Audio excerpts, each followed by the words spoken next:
Assam direct recruitment grade 4 ভাইভাত আজি কেনেকুৱা ধৰণৰ কুৱেশ্যন সুধিছিলে? এজন কেণ্ডিডেটে আমালৈ পঠিয়াইছিলে কিছু তথ্য। তেওঁ সুধিছিলে ক'ৰ পৰা আহিছা? 2 নম্বৰত কৈছিলে হাজো কোন কেইখন তীৰ্থস্থানৰ বাবে বিখ্যাত? হাজো পুৱামক্কা তীৰ্থস্থানৰ বাবে বিখ্যাত আৰু হাজোখন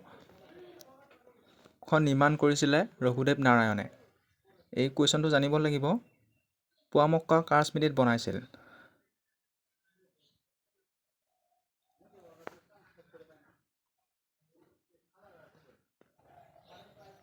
পুৱামক্কা গিয়াছুদ্দিন আউলিয়াৰ স্মৃতিত বনাইছিল। 4 নম্বৰ লিডু কোন জিলাত আৰু কিহৰ বাবে বিখ্যাত? তেওঁ হয়তো লিডুৰ আছিলে, সেইকাৰণে তেওঁ লিডু ডিষ্ট্ৰিক্টৰ কথা সুধিছে। 5 নম্বৰত কৈছে দৰং জিলাৰ সদৰ ঠাই। তেওঁক দৰং জিলাৰ সদৰ ঠাই নাম সুধিছে। দৰং জিলাৰ সদৰ ঠাই মঙলদৈ। বিভিন্ন ডিষ্ট্ৰিক্টৰ সদৰ ঠাই সুধিব পাৰে আৰু নোৱাৰিলেও কোনো কথা নাই, তেওঁলোকে এটা আঁত ধৰি দিব বা যিকোনো এটা হিষ্টৰিকেল প্লেচ দি ক'ব, তেতিয়া আপুনি ধুনীয়াকৈ ক'ব লাগিব। ছাইয়দ আনোৱাৰা তাইমুৰ কোন আছিল? ছাইয়দ আনোৱাৰা তাইমুৰ অসমৰ প্ৰথমজন মহিলা মুখ্যমন্ত্ৰী আছিল 1980 চনত। আৰু এটা কুৱেশ্যন সুধিব পাৰে যে দিছপুৰ কেতিয়া অসমৰ ৰাজধানী হৈছিল? 1973 চনত দিছপুৰ অসমৰ ৰাজধানী হৈছিল আৰু কোনজন মুখ্যমন্ত্ৰীৰ দিনত হৈছিলে? শৰৎচন্দ্ৰ সিংহৰ দিনত। 7 নম্বৰত তেওঁ সুধিছিলে বাক্সা জিলাত থকা ৰাষ্ট্ৰীয় উদ্যানখনৰ নাম কি?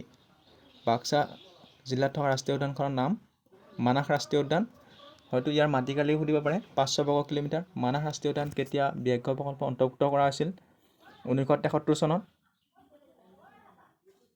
লগতে ইউনেস্কোৱে কেতিয়া ৱৰ্ল্ড হেৰিটেজ চাইটত অন্তৰ্ভুক্ত কৰিছিলে? 1985 চনত।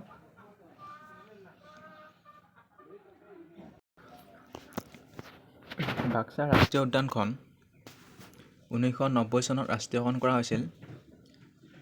লগতে তেওঁ আৰু এটা কুৱেশ্যন সুধিছিলে শদিয়াৰ এজন মহান ব্যক্তিৰ নাম। মোৰ মতে শদিয়াৰ এজন মহান ব্যক্তিৰ নাম আছিল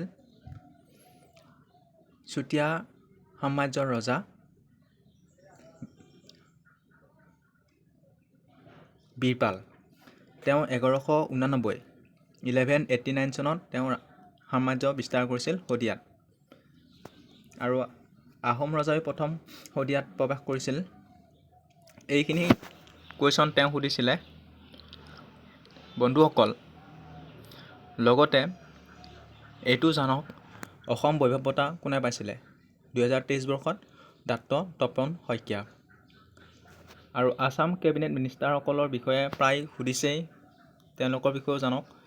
ৰাজ্যপাল জগদীশ মুখী, মুখ্যমন্ত্ৰী হিমন্ত বিশ্ব শৰ্মা, উচ্চ ন্যায়ালয়ৰ মুখ্য ন্যায়াধীশ ৰশ্মিন মনোহৰ ভাইচায়া, APSCৰ অধ্যক্ষ ভাৰতভূষণ দেৱ চৌধুৰী, অসমৰ মুখ্য সচিব পৱন কুমাৰ বৰঠাকুৰ, পঞ্চায়ত আৰু গ্ৰামোন্নয়ন মন্ত্ৰী ৰঞ্জিত কুমাৰ দাস, কৃষিমন্ত্ৰী অতুল বৰা, শিক্ষামন্ত্ৰী ৰণোজ পেগু, শক্তিমন্ত্ৰী নন্দিতা গালুছা, জলসম্পদ মন্ত্ৰী পীয়ুষ হাজৰিকা, পৰ্যটন মন্ত্ৰী জয়ন্ত মল্ল বৰুৱা, বিত্তমন্ত্ৰী অজন্তা নেওগ, পাহাৰীয়া এলেকা উন্নয়ন মন্ত্ৰী যোগেন মোহন, চাহ জনগোষ্ঠী কল্যাণ মন্ত্ৰী সঞ্জয় কিষাণ, স্বাস্থ্য আৰু পৰিয়াল কল্যাণ মন্ত্ৰী কেশৱ মহন্ত, পৰিবহণ মন্ত্ৰী পৰিমল শুক্লবৈদ্য, পৰিৱেশ আৰু বন মন্ত্ৰী চন্দ্ৰমোহন পাটোৱাৰী, বৰ্তমান বিধানসভাৰ অধ্যক্ষ বিশ্বজিৎ দৈমাৰী। বন্ধুসকল, ভিডিঅ'টো ইমানেই আছিলে। যদিও ভিডিঅ'টোৰ পৰা কিবা অলপ আয়ত্ত কৰিব পাৰিছে, নিশ্চয় ভিডিঅ'টো বন্ধু বান্ধৱীসকলৈ শ্বেয়াৰ কৰক, লগতে যিমান পাৰে সিমান ছাবস্ক্ৰাইব কৰক। Thank you guys.